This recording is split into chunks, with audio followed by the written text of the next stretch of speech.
The culture of hip-hop, which has influenced millions around the world, is made up of 4 elements: DJing, breaking, graffiti art, and MCing. Each of these elements had their day beginning with DJing in the late 70s.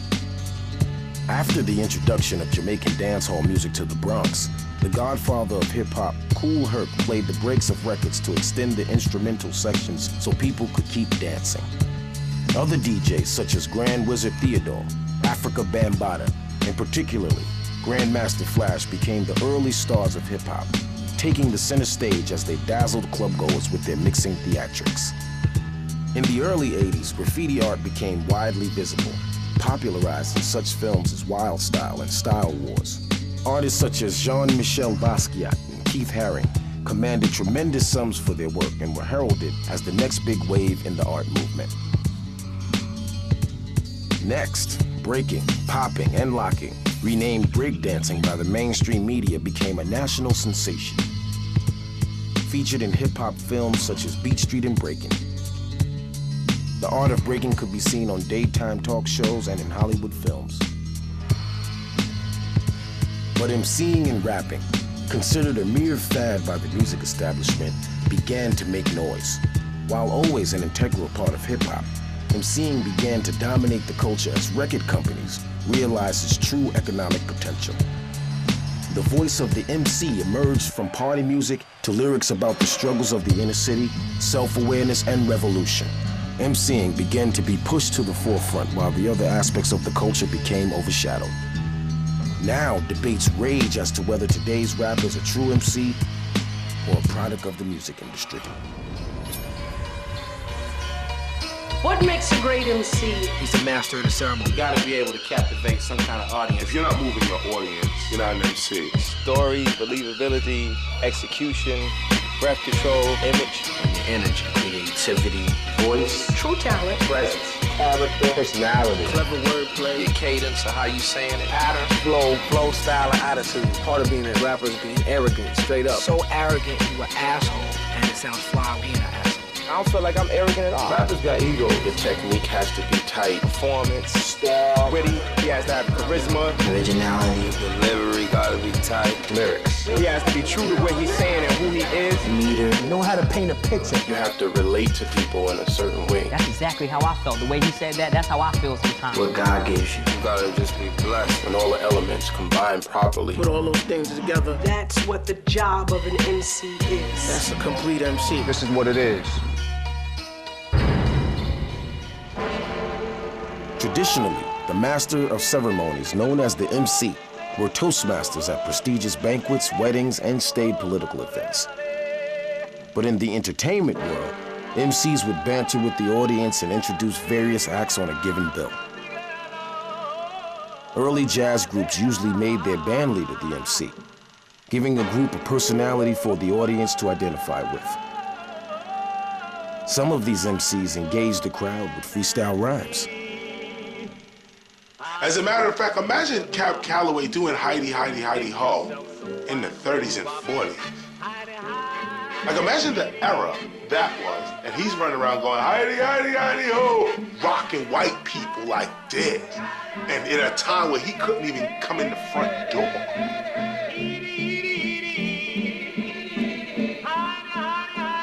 Heidi, Heidi, Heidi Ho, Heidi, Heidi, Heidi, Ho.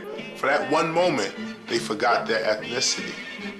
That's hip-hop. James Brown is the first MC for us. The first B-boy as well. The first hip-hopper. Get past the people, get past the hitman. Nobody to me has ever come with that type of soul and strength since James Brown. You know, I mean, he's another one that has an authentic strength that is everlasting, and nobody in all these years has been able to top it. Says the long hair hippies and the afro blacks, they all get together across the track and they His lyrics, his moves, everything about him was hip-hop. Entrepreneur, had his own record company, production company, all that. And that caused people to mimic him and imitate him. And that started the first MC rhyme. Stomp your feet in the jungle, brother. clap your hands, stomp your feet.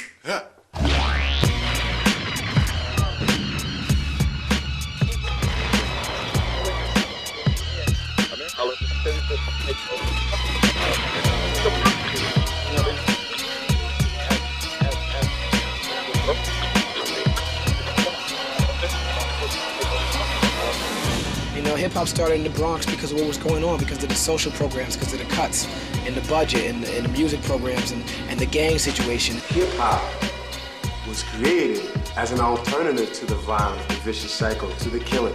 The OG gangsters in the Bronx decided to go out to the park, plug the turntables into the street lamps, get some people out there, party, have a good time. They were tired of killing, they wanted to raise their kids. They were tired of burying their homeboys. And this is what hip-hop came out of. Highly influenced by Jamaican dancehall music, DJs such as Kool played social gatherings in community parks in the Bronx. Herc asked his friend Kool to rock the mic, becoming hip-hop's first MC. An MC moves the crowd. Oh, Lord, how long have we said this? Moving the crowd was one aspect. The other was to promote the DJ. Ladies and gentlemen, the most exciting stage show you'll ever see. Grand Master Flash on 2 turntables, better than Clark Gable. You know, like what the, you know, he would introduce him like the greatest show on earth. It was like a circus act or whatever. The MC got a little more creative, and then he had tiny little nursery style rhymes, you know, like little flavor, you know. Yeah, you know, like they would go like yes y'all, to the beat y'all, rock y'all, you don't stop, you keep on to the break. Yeah, you know, like little things. Yeah. And as the MC noticed that he was getting more in the spotlight of things, he'd get a little more creative, a little more bold. Now he see that he was on the forefront, right? You know, and he was getting attention now. It wasn't just the DJ. In the late 70s, the Cold Crush brothers, using routines and creating song-like chants, pioneered a unique style that would influence Run DMC. Kaz, the group's leader, was among the first to DJ and rap at the same time, and he was one of the first to introduce narrative storytelling to MCing. Kaz's style and flow would inspire many MCs, particularly Jay-Z. It got to a point where the creative ability of the MC started to supersede a little bit what the DJs were doing. And this is when Melly Mel begins to come into prominence. He could just rhyme for hours. Like, I guess he had a book of rhymes or something. Who knows what he was doing at the time, but Melly Mel could get up there. He could do a little bit of the party stuff, but he would actually do rhymes. And this is when you started to see the divide in hip hop, where the crowd is now coming to hear the MC more than the break beat and more than just a party.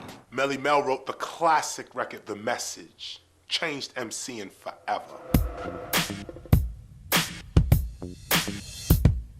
The message. You're talking about a song that dealt with like everyday situations that people could feel, but still keeping it funky, G, and gangster. It was just amazing that people could put words together like that to paint pictures about things that were going on in the neighborhood, you know, things that were going on just around the world. You know, growing up in New York in the 80s, whatever, that was me. Ghetto paranoia, angst, everything squeezing in on you. Melly Mel really put it down on that joint. It was speaking on the experience of the frustration of ghetto youth and you know, our situation as far as just a struggle. You lived through what it was that they were talking about, broken glass everywhere. It's like there was no element that was left out. Melly Mel was talking about it from his perspective and how he saw urban life. Now today in hip hop we see these thugs and gangsters and we see these images, but that rhyme kind of gives you the recipe to that, you know, the mind state to that. I think The Message may have been the first rap song. Broken glass everywhere, people pissing on the stage, you know they just don't care. I can't take the smell, can't take the noise, got no money to move out, I guess I got no choice. Rats in the front room, roaches in the back, junkies in the alley with the baseball bat. I tried to get away, but I couldn't get far, cause a man with the tow truck repossessed my car. Woo! He lived somewhere. And where he lived, he described it, and it was where I lived. And that was the connection.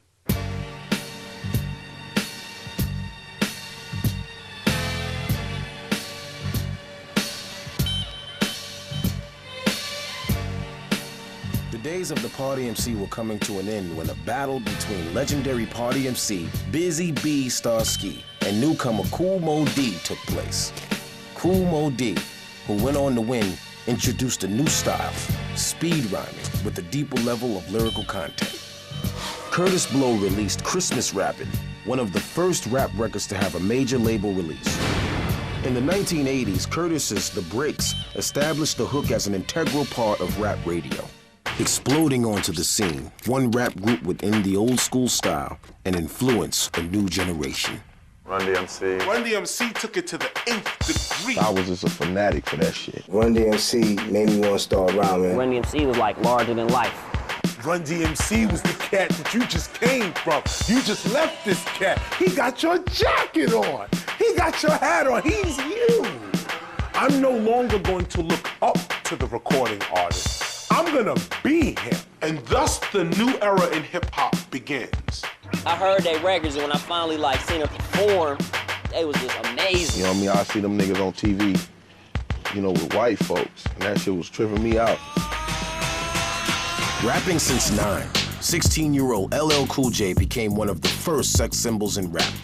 Versatile in his delivery, sharp with his technique, and proclaiming himself as the greatest. For whatever reason, LL don't get older. Each time there's a new generation, he grows with it. He was lyrical, he was raw. For my money, the Rock the Bells and the Rock the Bells remix is probably his best work.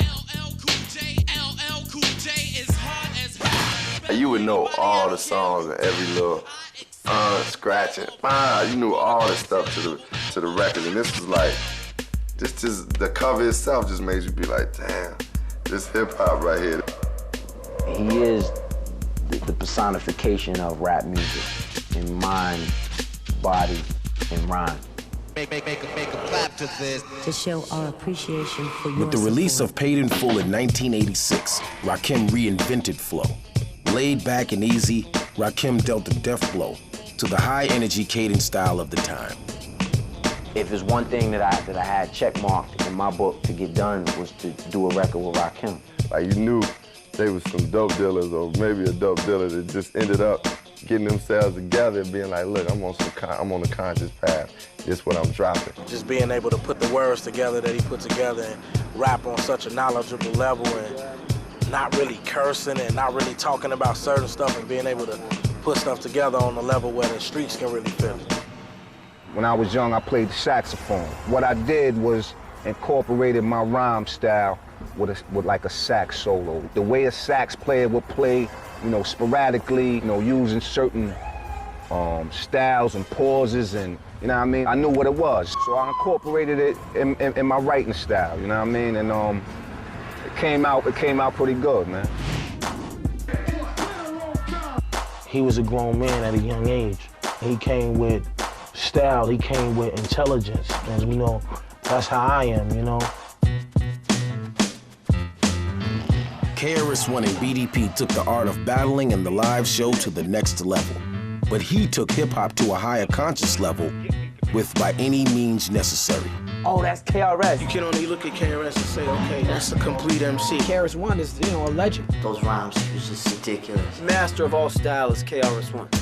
Somebody like a KRS-One is the live element, the actual MC element. There's nothing you could do to that man on stage. He done ended a bunch of careers at one point. I don't want to mention any names, but he has. And now, a word from our sponsor.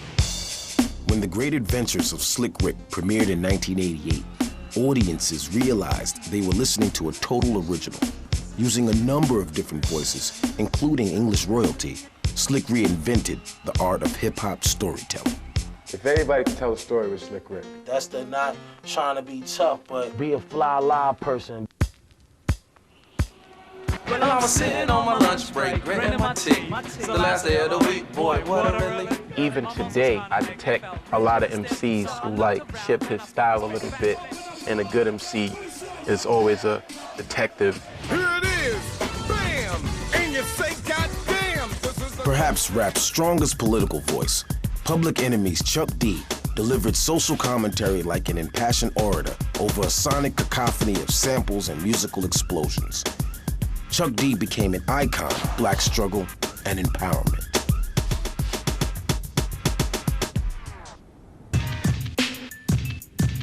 Ice-T put gangster rap on the map with the release of 6 in the Morning. NWA released perhaps one of the most important albums in music, Straight Outta Compton, proving that the most important influence to an MC is the environment in which he or she grew up.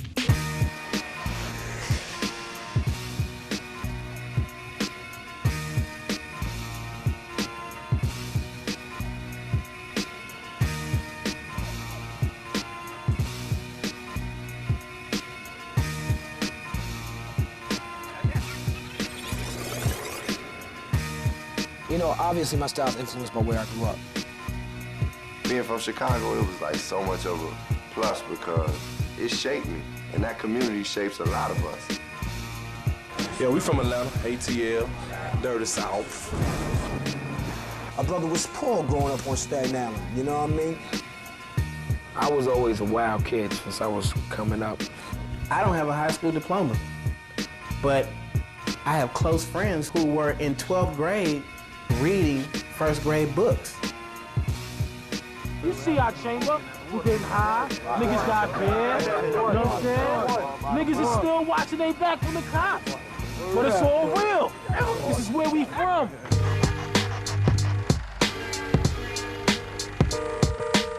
The need to express is like the poet or the griot that's inside of us that just has this need to paint this picture all the time. Every successful rapper comes from a place that has not really had access to the American dream. Some of their rap is about taking the American dream. If they can't sell a record, then they'll rob you. I am the American dream. Somebody that can come from the bottom up. That's the American dream. When I was in the hood, we was selling drugs. We was robbing and shit like that, you know what I'm saying? So the community wasn't really by our side. Like, there wasn't no shit where they was liking us. Nobody liked us in the area.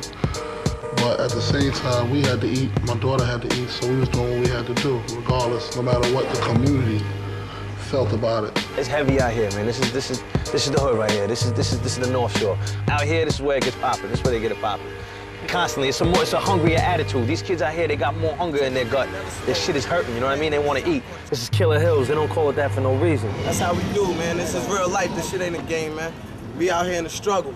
So I try to soak as much as this up, you know, as I can, so I can relate with the kids, man. This is reality right here, you know, without, you know, glorifying too much negativity.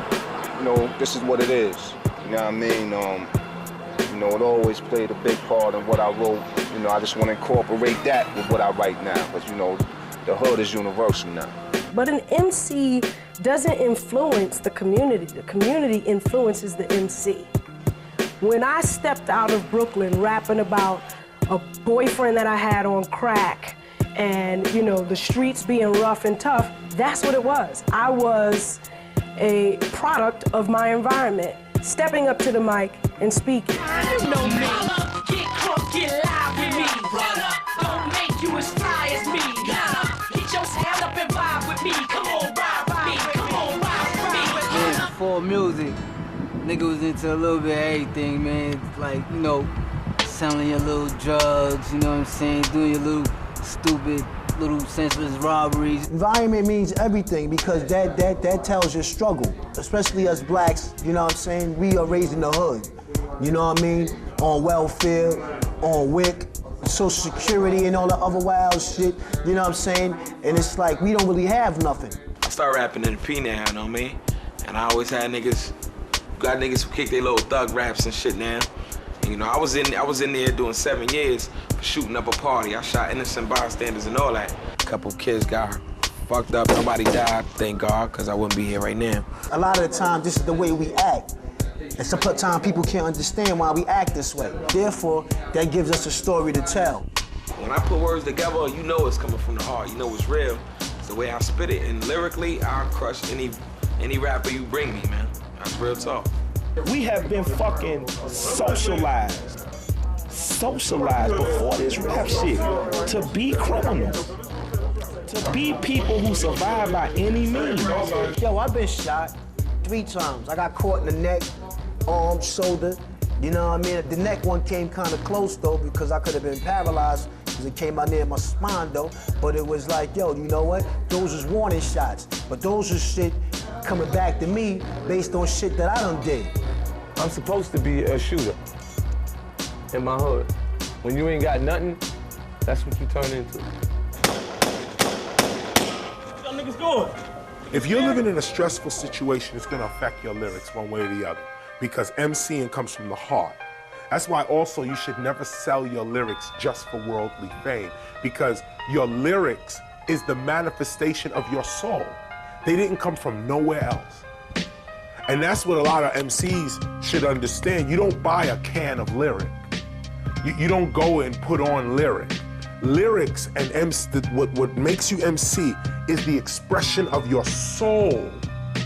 So when you sell your lyrics, you are selling your soul, literally.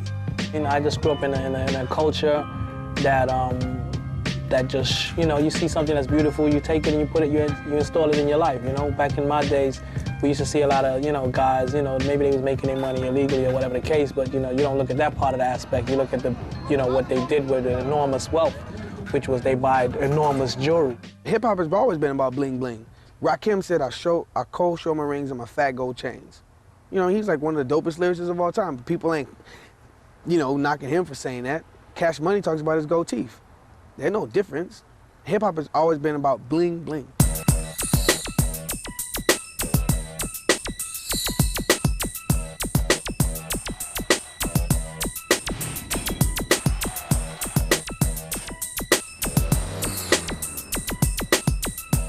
This shit is almost a part of the game, having jewelry and shit like that. It's like kids symbolize that shit with success when they see you. So if it's missing, you can't be as good as the other nigga that has that shit. You know, that's exciting to him, so it's necessary. It's all about this, bling bling. Talk about your cars, whack. This ice, this platinum, we in the ice age, and like an ice age, nothing is growing, no vegetation, but it will come when the ice settles and melts off the wrists and minds of men. Then we will see the fresh vegetation of hip-hop once again. Born and oppressed, you come from the ghetto, man. You're gonna rhyme about things that you associate with success and fame, and too often those are material things, and you can't judge people for that. You can't hold it against people. You want to talk about people blinging out and how it's not hip-hop to be blinging out, you gotta go tell that to Slick Rick. I just took what I saw in my environment and added it to my life, which was, you know, the beauty of my environment, you know what I mean? So I just kept on adding the bling bling. I mean, yeah, it's out of control if that's what you're gonna talk about, you know what I mean? I mean, but it doesn't hurt, you know what I mean? It doesn't hurt to look nice and try to represent, you know, people like to see a star, et cetera, et cetera. They need to go sit down in a third world country and see how lucky they are. See, this is the things that I've done to know that. See, right now, in my life where I am right now, you see, I just went to go upstairs and put this on for the bullshit camera. I have stripped myself of all things material. My whole thing was to not try to build up a persona around me and who I was, but represent who the people are and what they're going through. So if I'm saying something that's reflecting them, it's more like how a politician is. A politician doesn't go in like, yeah, they can tell a little bit about their life, but it's not about them, it's about the people. And that's how my music is. Hip-hop became the parents for a lot of us, and became the fathers for a lot of people. And that's your community. Your community is like, in a way, that's your village, and where you grew up around, and hip-hop music and the culture just affects who you are. Before you blame it on the kids, you gotta go to about who their parents is. You know what I mean? And who was their parents? That's who you take it to. They look at this rap thing, and because this is an outlet for us black people to make millions doing what we do. And can't nobody really like figure out like how to stop that. When the truth comes out and it reflects something that we are so shocked at, what are our real feelings about those things? Are we offended by the fact that it came out, or that the fact that it's a part of our society? You don't know what I've been through, and you don't know what I'm about to do, and you don't know the motivation that's inside of me, so you can't tell me what I'm gonna end up being.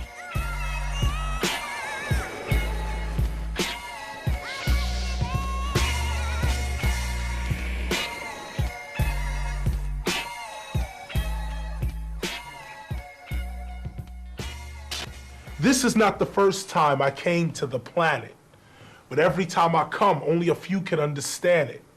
I came as ISIS. My words, they tried to ban it. I came as Moses. They couldn't follow my commandments. I came as Solomon to a people that was lost. I came as Jesus Christ, but they nailed me to a cross. I came as Harriet Tubman. I put the truth to Sojourner. Other times, I had to come as Nat Turner. They tried to burn me, lynch me, and starve me. So I had to come back as Marcus Garvey, Bob Marley. They tried to harm me. I used to be Malcolm X. Now I'm on the planet as the one called KRS.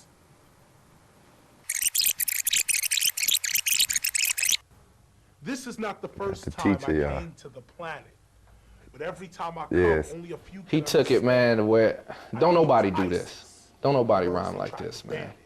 I came as Moses. KRS get to your mind with that like mental stuff, but he be styling though with it. When he sat over here and say, like Marcus Garvey, Bob Marley. They tried to harm me. I used to be Malcolm X. All the time.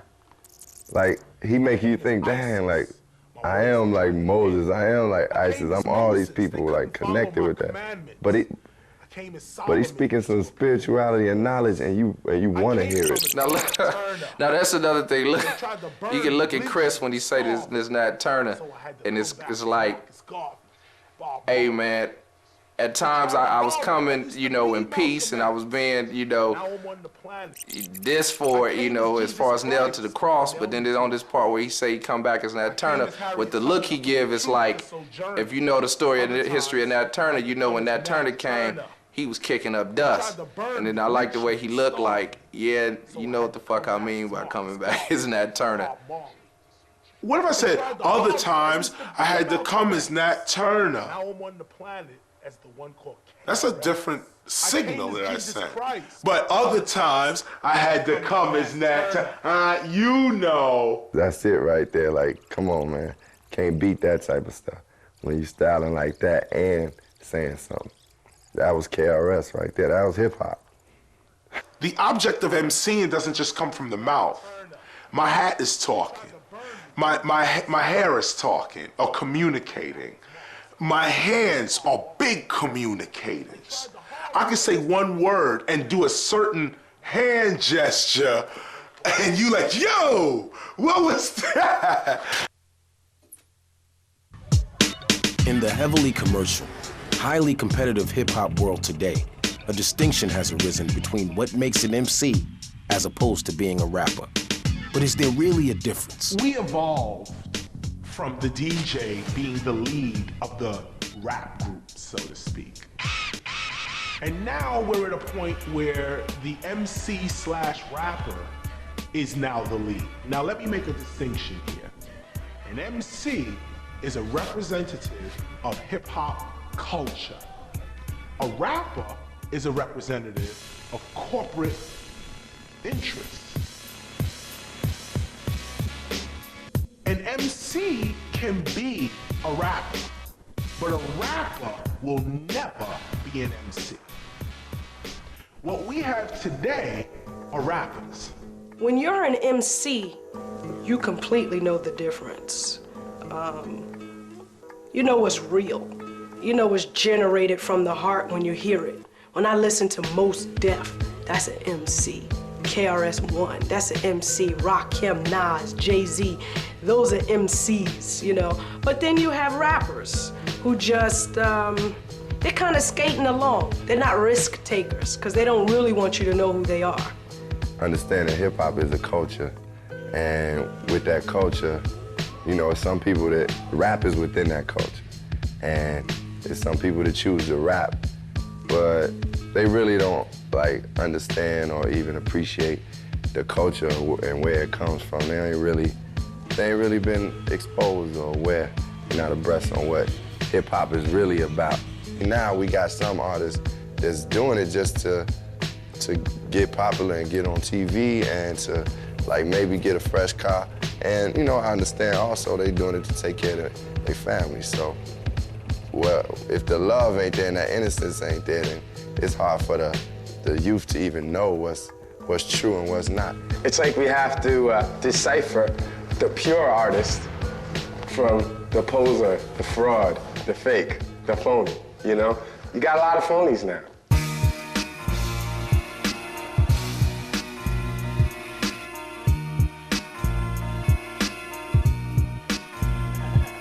Some people that rap or wanna rap because they uncle or they cousin got some money from dealing on the streets and able to put it into them on some studio time and videos and shit, you know. Then you got that rapper that was at that show who was broke as hell, that didn't have nothing, that some A&R saw. You know what I'm saying? So what separates them really is true talent. You gotta have talent to be a superstar, you know what I mean? Or whatever, or to make a record. It's just like, yo, you made that one song, yo, pay this dude, get this money behind it, and there you go. And all of a sudden, you a star overnight, but can't rhyme for shit. Now you blocking my light now, nigga, you know what I mean? Some people don't even know how to really rhyme or rap or MC or whatever you call it, but they stumble over a nice beat, a nice hook, and you could get a huge career off that right there. A rapper is somebody who could rap on the mic and sound good and flow good and do it onto a beat and everything. An MC can grab that mic and control a party. See, Dougie Fresh is an MC. He's not necessarily what you would call a quote-unquote good rapper because he can't rap better than Cassidy. But Cassidy can't hold down a show like Dougie Fresh. Javon said to me could be your best.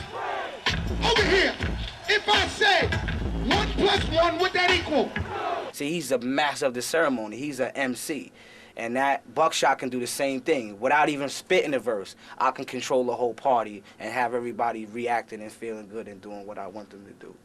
Like, I know a lot of cats that selling millions of records and get on stage and they whack, really. You know what I mean? I know a lot of cats that selling 5,000 records, but they can get on stage and, like, they love the culture so much and they understand and they can interact with the crowd and get busy. What happened to the beat? Y'all changed. Now bring it back, don't rearrange it, go. Come on! MCing should be understood not as rapping rhythmically, rhyming in spoken word. That's one aspect of it. But the deeper aspect to MCing is to capture the consciousness of your audience with whatever comes out your mouth.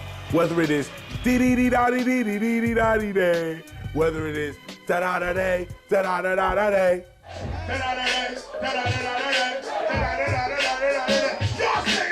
At this point in the game, most of the people you see on TV and most people you hear on the radio are talented and have skill, or else you wouldn't hear them. It's not like the era of Vanilla Ice where you had a bunch of people who was just real whack and was promoted because of record company promotion. Now you have people with real talent, and maybe the decisions they make in their career as far as the songs they want to do or the moves they want to make, maybe that's whack, but everybody you see in the game, usually lyrically they dope at this point. Jay-Z or Nas. They rhyme differently, because Jay do what most people can understand in a simpler form. Nas can be complex on certain rhymes, but I think Nas is the iller lyricist on the mic, where Jay is more just that, you know. You got that flow. Yeah, you know, it's not really an MC thing, he's a rapper, like, you know what I'm saying? Right. Nas is an MC, Jay's a rapper, to me. Okay. You know what I'm saying? But he's a good rapper, though. The PR said, ho, remind yourself, nobody built like you design yourself. I agree, I said, my one-of-a-kind self gets stoned every day like Jesus did.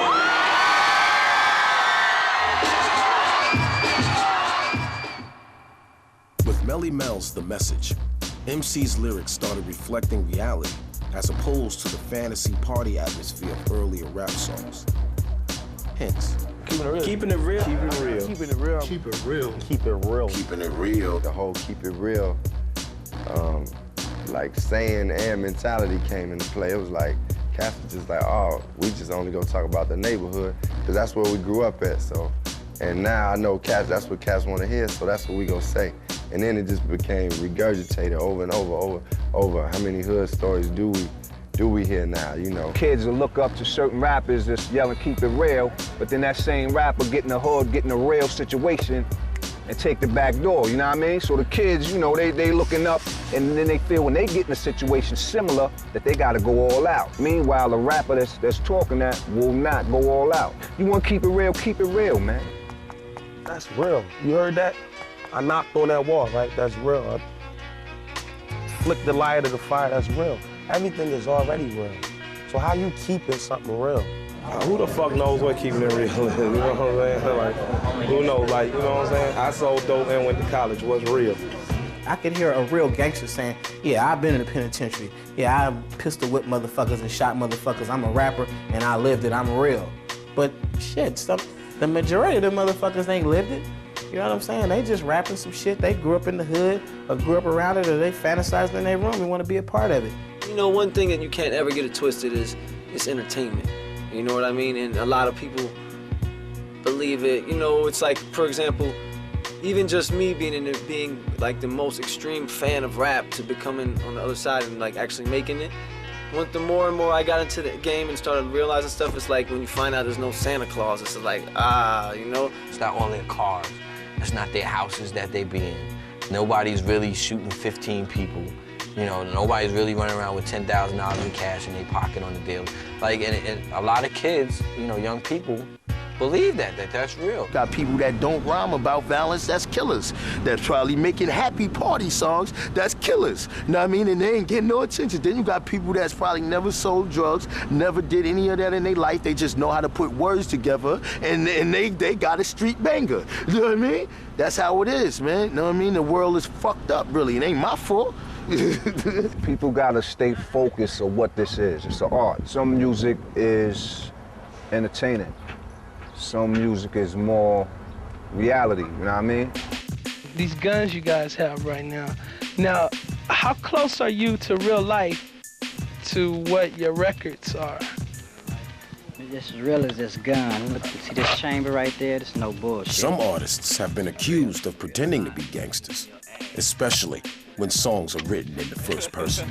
I don't say that you don't have the right to be a studio gangster. Go ahead and do that all you want if that's what is entertaining to you. It's emulating a lifestyle that they never lived, you know what I mean? And I just feel like that's fronting and that's faking, and that's not what true life is about. I'm about being real and about being true and about keeping it honest. I just want to keep it honest, you know what I'm saying? If you didn't live it, you looking whack, but if you lived it, you know what time it is. You know that everything I'm saying is from the heart. You don't have to worry about nobody approaching you like that. But if you didn't, then you gotta know that people's looking at you like you're trying to be a perpetrator. You gotta realize that if you wear a certain color rag and say I'm a gangster, when you get to different cities, there's guys who wear that other color rag. They're gonna test you. So fake gangsters on the microphone get tested. That stuff these days, well, some of these cats are murderers, you know, but you know, a lot of it is instead of saying, you know, I have a fresh style, they're saying I got the biggest gun. You know, it's a modern way to brag. If you get out there and you say I'm a gangster and I'm real and everything, and then you put yourself in a situation where there are people who really like that and they test you, deal with the consequences of your actions. Especially when you out here putting negative shit in the air, you know what I mean? I do it, but I'm willing to back my shit up.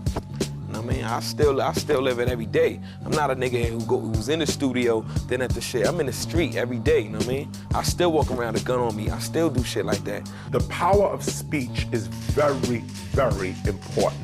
If you sing along with murder and death, eventually that's coming for you. Like if I know I don't fuck with saying shit like I'ma die and all this shit in my rhymes, like, you know what I mean? Like shit like that scares me, you know what I mean? Start saying rhymes like that, yo niggas killed me, whatever, you never know, you know what I mean? So I tend not to really talk about that shit, like I know what I'm not gonna say. And I feel like if you get out here and if you want to be a rapper and you got a great imagination and you come up with stuff, then yeah, you might have a great album or make one great album. But when people start to see that you're using your imagination, then they're gonna take it for what it's worth. You might have a great imagination and the world wants, you know, to listen to what you say, but you know, it's gonna come to light. Has he done this before? Come on, man, knock it off, man. Let's put this back in, you know what I mean, the hip hop mode, man. Let's show writing skills. Let's show, you know, wittiness, man. Let's show that, you know, we walking, thinking people, man. My imagination is here, and my music is there. You know what I'm saying? So it's just right there. Like I can imagine things, but I ain't gonna tell you what I'm imagining about. I'm gonna tell you what what I've been through. See, it's funny, they say don't exaggerate or don't use your imagination when that's all they doing. That's all they doing is explaining, you know, how many cats they killed in a day, or how many keys of coke they, you know what I mean, sold, and they exaggerating. A lot of people, they like, he's real, he spits real, yeah, he spits real. And sometimes that's good, and then it can get boring as well. If it's spitting real, like, yeah, there's enlightenment in that. But sometimes the listener does want to be carried off somewhere. I want to hear something different, I want to use their imagination and that. I may have taken, you know, real geographical places. You know, when I speak about Empire Boulevard and the roller rink oh yeah, that's real. But there's no Sam, there's no Port Georgie, of course that's part of MCing. Using your imagination, but making it so hot that it feels so real. You know what, I wish I could use my imagination more. One thing I have a problem with is I don't think I'm visual enough when it comes to making stuff up. I wish I could make more stuff up. I think my music would be more entertaining if I could make stories up, and I'm not good at that. I speak more about social situations and from personal experience. And every once in a while, you'll hear me for a few bars make something up and incorporate a story into my music, but it's always based on something that I saw. But I mean, I think that's a skill that I wish I had. You know, you can't just be concrete. I lived this, and I saw this, and I saw this, so this is the gospel truth. Because you limit yourself. You know, you gotta say, yes, I live this, this is what I see, but then there's also this. And I dream of this, and I did this, and not being ashamed to doing it, having some vulnerability. I will not make up a story, or I will not try and pull the wool over, you know, the public's eyes or people who appreciate our music. I won't do that. We take that very serious. That's why hip-hop is kind of suffering in terms of content today. When you use imagination and you say, I'ma get rich or I'ma die trying, that's an affirmation on your life. Give me liberty or give me death. It's identical in philosophy. You get to switch it any way you want. Give me this money, which is my freedom, or give me death. If I'm gonna play a psychotic character on a song, or if it's a very, very hardcore record, you know, again, I'm very cautious about coming across as honest to people and truthful to people. Because in hip hop, it's like, you know, if you frontin', people pick it up right away. So when I'm writing a piece of music, you know, I want to be totally honest with myself and come from a place where it's like, this is real to me.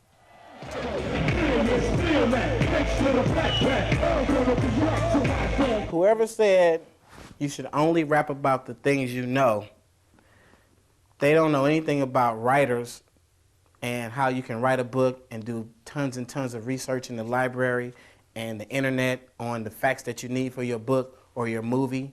I mean, why does rap have to be put in this little box that says if you didn't live it, you can't say it?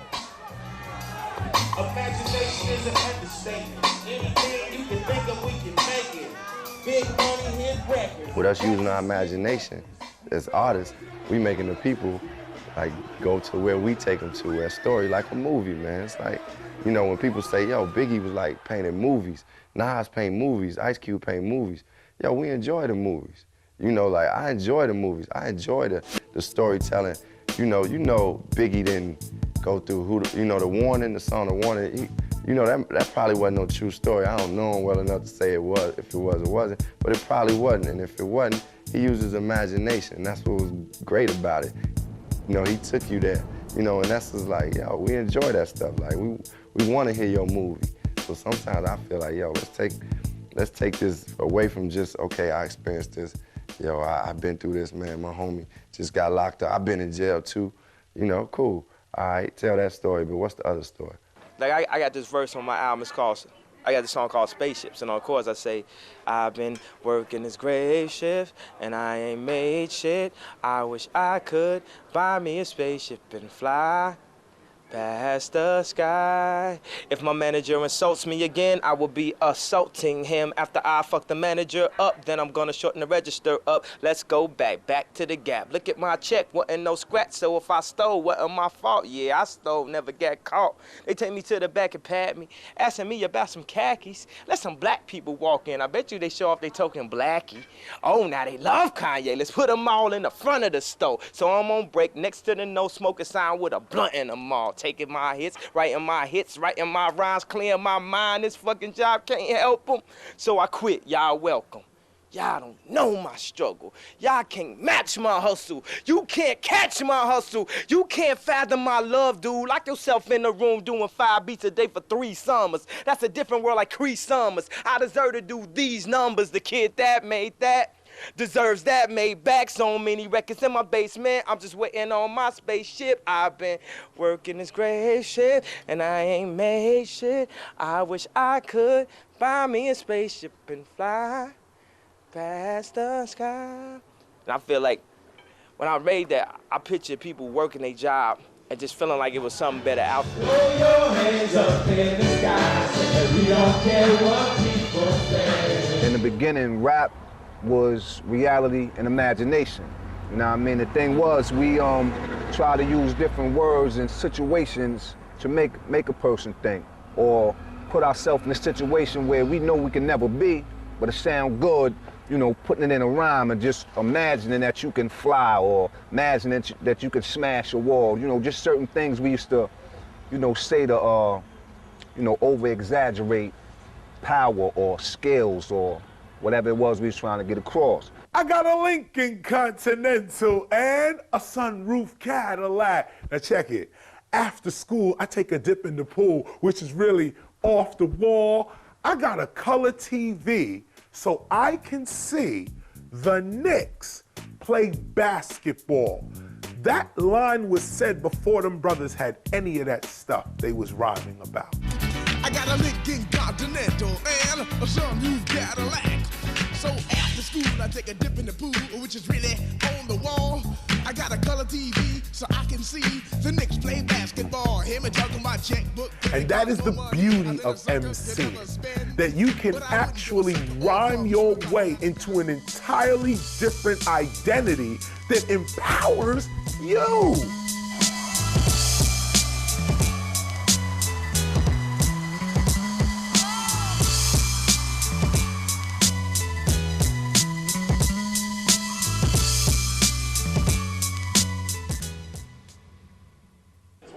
Quantum coupling mechanisms and technical shit confuses you, but I don't think you any less of a dick. Just define what is poetry and what is rap. I demonstrate how to effectively bridge the gap. The answer is simple, in fact. If the protons don't attack the retina, all we'd ever see is black. No ability, no extraocular motility. Silly MCs can't see me lyrically or visually. They'll never be better than me. I triple team them with a trinity, 7 and 3, and give them 9 enemies. Faster than dragsters, faster than C-17 Globemasters or F-22 Raptors. When it's first free time you rhyming, man, you got to hit people real quick, man, because so many people doing it, they'll lose you. But I mean, he dropped that like scientific, not even always scientific, but it was a lot of thought. You could tell he was an educated brother with just some lyric and some hunger. And this joint about the protons and stuff, I think it's just dope because it's, and you see black is because, you know, it's you kind of getting taught, man. It's kind of, he's saying stuff to where you actually have to really think about what he's saying. Every word that Cannabis is saying here is giving a graphic description in your mind. And what he's actually saying is on a level that is not common. I love Cannabis, man. I did a song with him too. And he kind of got me on that song. It was like one of those situations where you'd be like, damn, I wish I'd have rewrote my rap. But anyway, Cannabis is cold on that. Over the past 2 decades, MCs have come under heavy fire from mainstream America for the explicit content of their rhymes. MCs today must contend with the fine line between being true to themselves as hip-hop artists the commercial pressures to sell more records, and the dangers of self-censorship. When it comes to a point, you know, that fork in the road, when you write and you get to that fork in the road, it's easy to take the left fork. You know what I mean? But then when you got something that's inside, you say, nah, Rob, don't do that, man. You know what I mean? You know, it might sound good.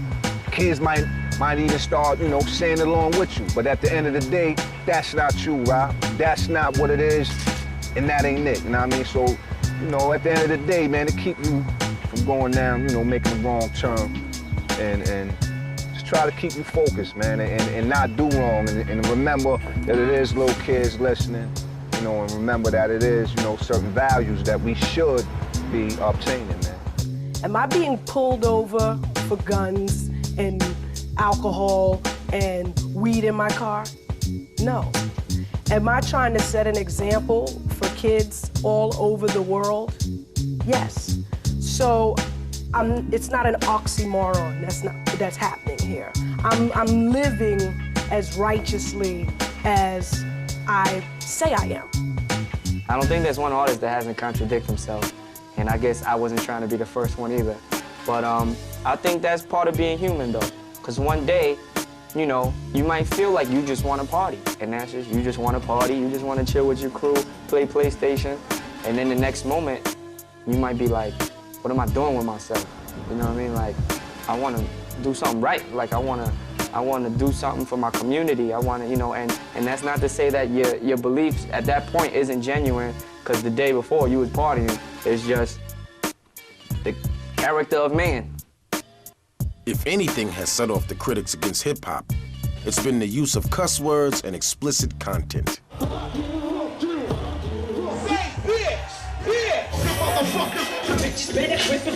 Just because I say shit doesn't mean I'm about shit. It just means that I'm using that because this is a language that we all speak, especially in hip-hop. You want to be heard, and sometimes you've got to speak a language that they understand for them to truly get what it is that you're saying. Sometimes I don't want to rhyme about all that other shit like that. You know what I mean? All the, you know, the negative, or who to say negative is negative, but you know, like, yo, my heat and all the other shit, but yo, that's how come nowadays I balance it out. You know what I mean? Until I get ready and I just leave all that shit alone, because there's gonna be a time when I'm not even gonna be talking none of that shit.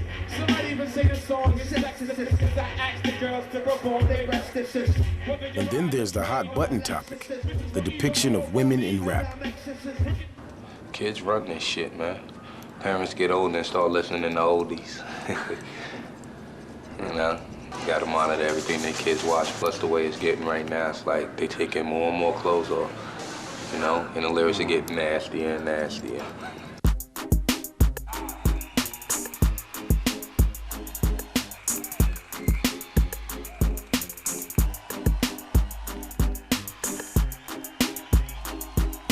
Why would I want to get on the wall and shake it like a dog? Like, I'm so not a dog, and I'm so not interested in doing that for you. Who are those girls? But it's this cycle because the young girls are growing up listening to it, and so they, you know, it's 5-year-old girls on the wall shaking it like a dog.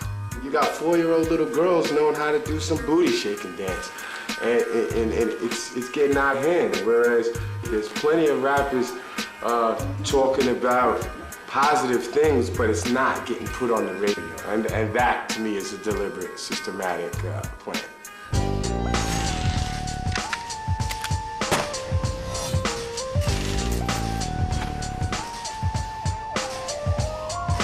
A lot of people think, okay, I gotta be violent because violent is the way it is, and everybody, you know what I'm saying, everybody's rapping violence, so let me be violent. But the reality of it is, most of America is not violent. You know what I'm saying? So it's like, it's a lot of people that's really regular people that listen to the music, and they might use the violence to get away, you know what I mean, to escape.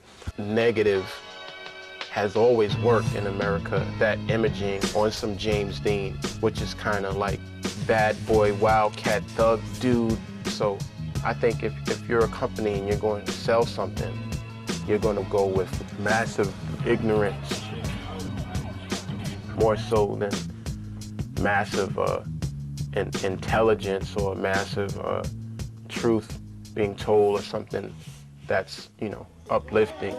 That's what's happening.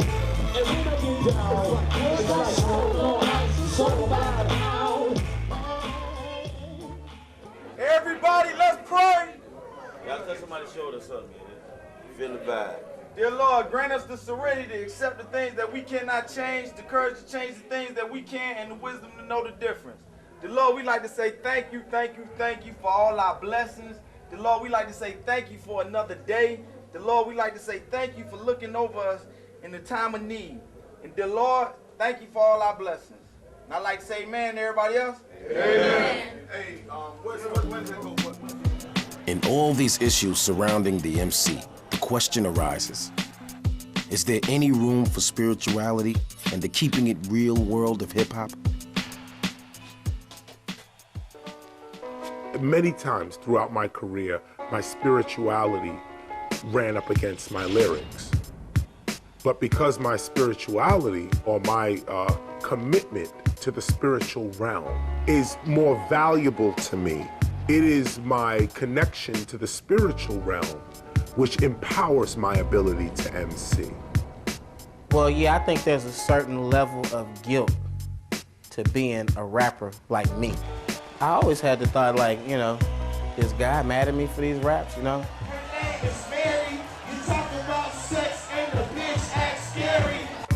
When people tell me I used to get whoopings for listening to you when I was in elementary school, I'm like, well, I know what my songs were about. Like, you know, a 9-year-old listening to Nancy Reagan suck my dick is, you know, it's pretty impressionable. So if my music is slightly destructible, you know, kind of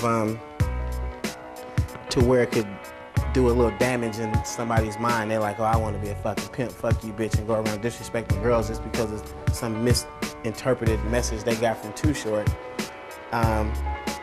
You know, I kind of deal with it in my own personal peace, by getting my own personal peace. I don't live a destructive lifestyle, you know? I don't really go out in the world and destroy. I don't hurt, and I don't preach that shit in my conversation. My spiritual development grew faster than my artistic output. That as an artist, I did have to say and do things that were not of my spiritual nature, and therefore the conflict and the suffering. I had to make a choice. Which God am I going to serve? The world or the spiritual reality that I know exists? And the doubt comes, the disbelief comes, you can't figure it out, you go, you feel like you're confused, and finally, you make a choice. In my conversations with God, we talk about it a lot. I think he understands that the gift was given to a lot of MCs, and we have a responsibility in our words. At the same time, we can't allow ourselves to be boxed in. So for me, I use certain songs and certain curse words as a tool just to let people know that I won't be boxed in sometimes.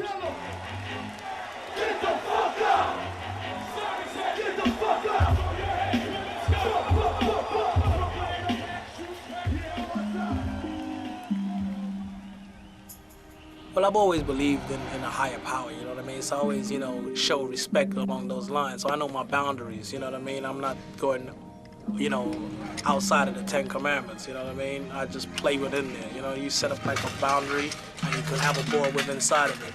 And that's pretty much what I do, you know? I mean, you know, maybe when I was younger, I played a little outside of it, but you know, growing up, you learn from your mistakes, and then you stay within the square.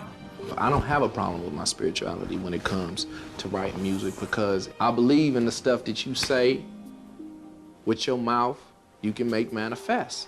And, you know, I'm into trying to stay as positive as possible, because to me in this business, if you don't have no strong foundation in the law, ain't really too much you can do. Whatever I'm rapping about, he know I've been through, you know what I'm saying? We can't lie to him, you know what I'm saying? And I know he only feel me.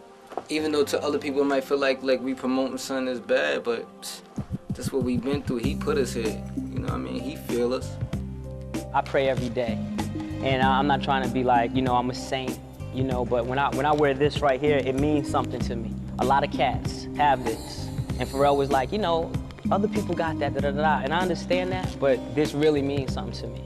So that's why I wear it. You know, it's cool to be unique and original or whatever, but when you find something that's near and dear to you, you know, that's why I will, out of all the other MCs that have this, I'll still go out and I'll cop this. On my album, I got a song called Jesus Walks, which is talking about, you know, living a secular life and asking him to still be in your life and how he can help you through different situations. And I just think it's real introspective, and also it's gonna touch a lot of people, and it's one of the best tracks I ever made in my life.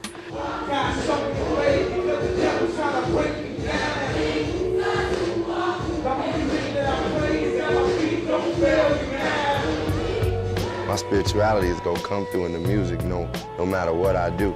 You can't feel like not selling records or feel like not being on the radio or even feel where you gonna be like 10 years from now in this game. You just gotta know that you're doing the right thing and that God got you, and you know, just believe that and walk with that.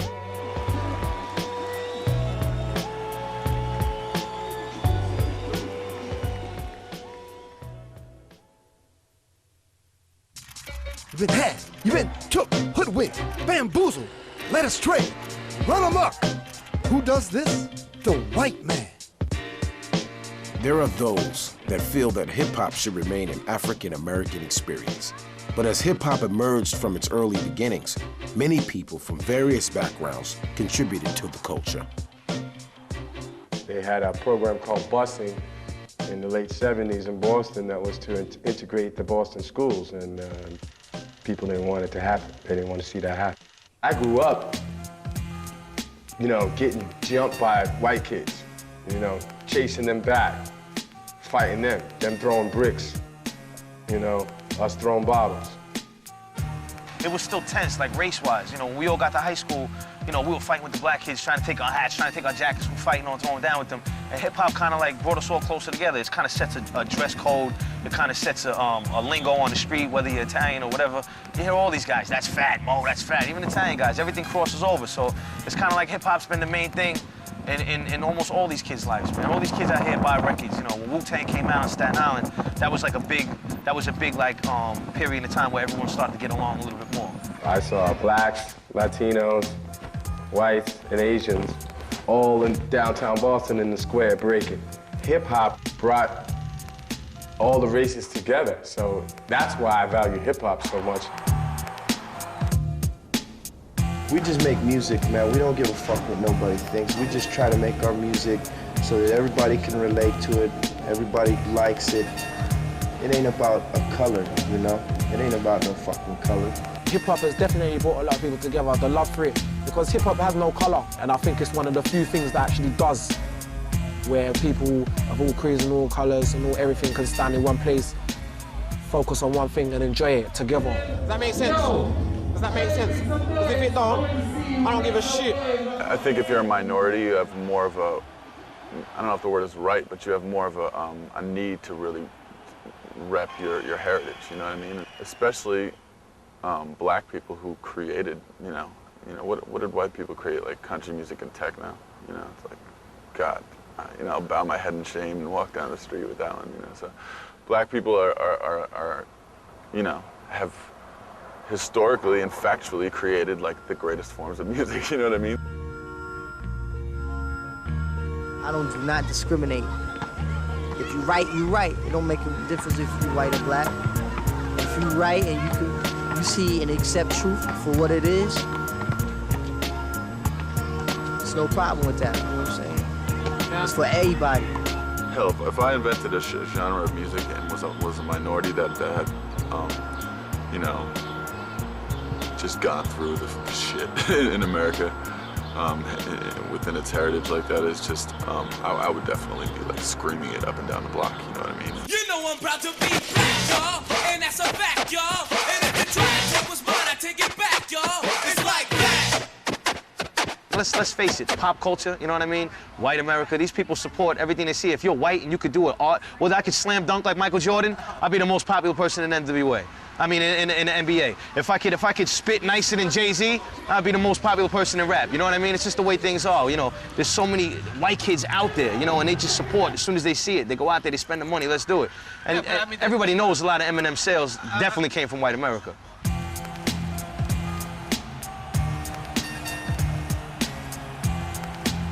I wouldn't give a fuck. You let me get some white audience selling. I wouldn't give a fuck.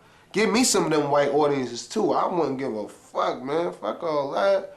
You know, and on top of it, he's a dope MC, man. Can't take that from him.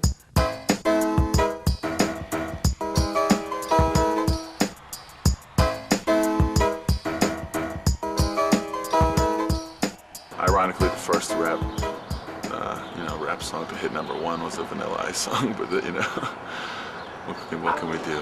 Do I apologize for liking rap music and being white, or coming home and like, you know, shutting off my phones because all I need to do is like make a beat at that moment? I don't want to be interrupted, you know what I mean? And you know, I don't feel like I have anything to apologize for, but you know, somebody posed a question to me once, you know, is it going to be weird when you're 70 and you turn on MTV and there's no black rappers? And yes, that'll be very weird, you know what I mean? And like, is that what's gonna happen? I fucking hope not. But you know, it's rare to see a black rock group these days, even, you know, on TV, so. You know, being Asian in it, a lot of times you get a lot of speculation like, oh, he's just rapping because he wants to get $1. You know, he wants to make money off of it. You know, well, we rapping over here and we trying to get money. How you gonna come and try to take money out of our pocket? But if they see, oh, him, he's legitimate. You know, he knows the culture. He knows what it is that he's doing, and you know that all goes back to like knowing the roots and where it all started. And if you know that and know what hip hop was started for, and what, you know, initially what the culture was for and what it's about, and acknowledging it, I think that's probably the key right there. Now a global phenomenon, hip hop has bridged culture and race boundaries. And in the not too distant future, it might even break down the age gap. Yo, Chuck, they saying I'm too white, man. Yo, we. Look, let me do it like this. I'm gonna hold my head like that. Yo, it's successful. Sex simple. Bitches want me to fuck them. True. Hold up, wait a shorty. Oh, how was I? Get my dick sucked. What are you doing? That was perfect. Shit. Now that you know my name, niggas know my game. If you feel me, then you know my pain. I see you rap dudes and stole my slang. Trying to hold my fame, ain't even strong enough to hold my thing. Wanna float? Fuck with me though. Hey B, I'm trying to see dough. My squad got them caught in the yard screaming for CO. Every time we blow it, raise the price on up at equal. Y'all niggas shoot your guns like Shaq shooting the free throw. Yeah. Man, yeah. There we go. Meth is one of the greatest MCs. And wait a minute, before we even look at this cat, before we even look at Meth real quick, if MCing was in the dictionary, they should have a photo of Method Man. Just like this. This phrase, this picture with his hat turned back, mouth open, tilted to the side, chinky-eyed, ready to get it started. That is the MC. That's the image of the MC, and that's what Meth wins on. Meth came in and shocked the game, and this round right here, he like, I like how he messing with the same, like, bang, know my name, the game. Missing. Right there, that little punchline right there is the one that'll get the crowd going. You know, y'all niggas shoot y'all stuff like Shaq shooting a free throw. That's a punchline that'll get the crowd. That's one way you drop the music and just let them get that off right there. I would bring my 6-year-old daughter up to hear that, to hear him say, he shoot a gun like Shaq shoots a free throw. Because as her father, I could say, you know what a gun is, right? Yeah. You know what a free throw is, right? Yeah. You know who Shaq is, right? Yeah. Well, now let's put the rhyme together in the context by which Method Man said it. Hip-hop has come a long way since the early days of block parties in the Bronx.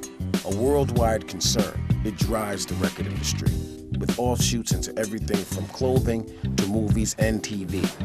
Such success would indicate a promising future for hip-hop.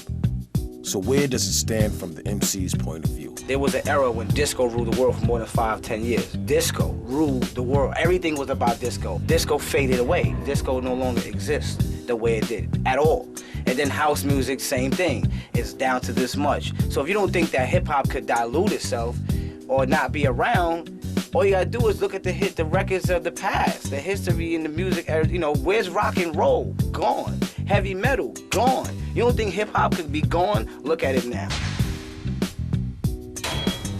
It's more commercial, more pop, the easy way out. Now you gotta be radio friendly. When back before, it was like, yo, you can make whatever you wanna fucking make and still get played. Go to any radio station website, commercial station in the United States, and look at their playlist. It's almost identical. It's almost identical. If you listen to the station, you might find maybe 1 or 2 variations. Maybe in California you hear E40 song, in New York you hear Kool G rap, down south you might hear Lil Jon and the East Side Boys. Okay! But other than that, you're gonna find the same playlist. Rakim, Big Daddy Kane, Kool G rap. The market and even the demographics of the fan base that listen to hip hop right now do not even know who these people are. You better have a knowledge of the history of this game. Whether you gotta go online, whether you gotta go to the Bronx and take a trip through the South Bronx, whether you gotta, you know, get your way around New York to see what's going on, whether you gotta go out west and find out about their scene, you better learn. Or whether you learn word of mouth. It doesn't really matter how you learn, but you need to know. Music history, it really goes on forever. Like, the longer you live, the more music you listen to, the better your knowledge expands. You know how your favorite song, sometimes you gotta wait 5 songs before you get to your favorite song, and you like go and scan other radio stations and blah, blah, blah, blah. I wanna make every song on the radio be your favorite song.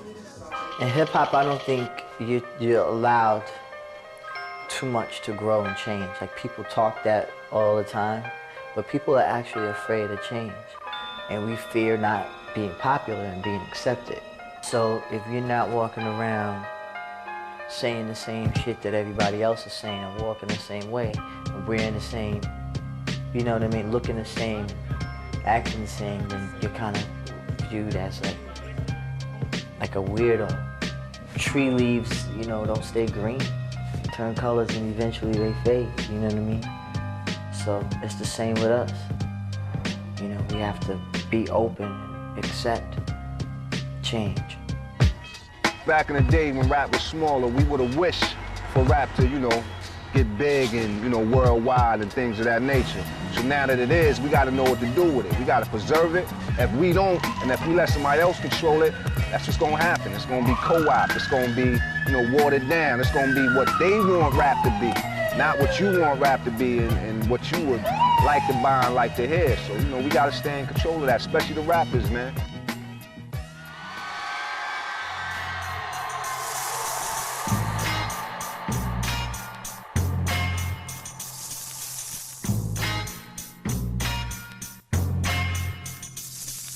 An MC, that's all we know. The powers that be, it's in you, it's in me. An MC, that's all we know. The powers that be, it's in you, it's in me. An MC, that's all we know. The powers that be, it's in you, it's in me. An MC.